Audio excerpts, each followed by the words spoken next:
Well, preparations to deal with the aftermath of Hurricane Florence are already underway in the coastal empire. Volunteers from the local Red Cross are on standby right now. News 3's Martin Staunton is here with how they're helping to help. They're hoping to help, that is, if the worst actually happens.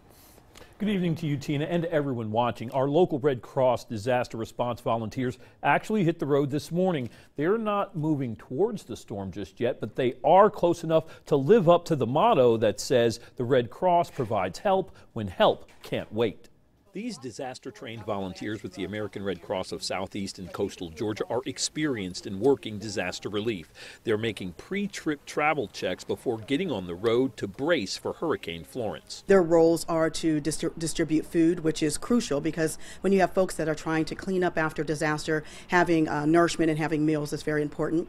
Also, the response vehicles and the volunteers distribute cleanup supplies. Kermit Lastly and Leslie Stewart have both served as Red Cross volunteers in disaster recovery zones before. They say their work here isn't paid in dollars, but it makes sense to their souls. We don't get any pay for this, but my gratification is to see the smile on the kids' faces and the smile on the individuals' faces that they're being helped in a time of need and whatnot. That's my gratification. There's no better gratification than helping those in need. And my personal gratification comes from those who depend on us to be there, and it's just a blessing to be there for those who just lost everything or going through a rough time. These disaster relief services volunteers are among a handful from the region who are hoping to make the tough times left in the wake of Florence a little less tough by providing help when help can't wait. Even deploying our emergency response vehicle, it does take financial resources to put gasoline in those vehicles, also to get volunteers where they need to be. So those financial resources that our local public and community would provide for us are definitely crucial.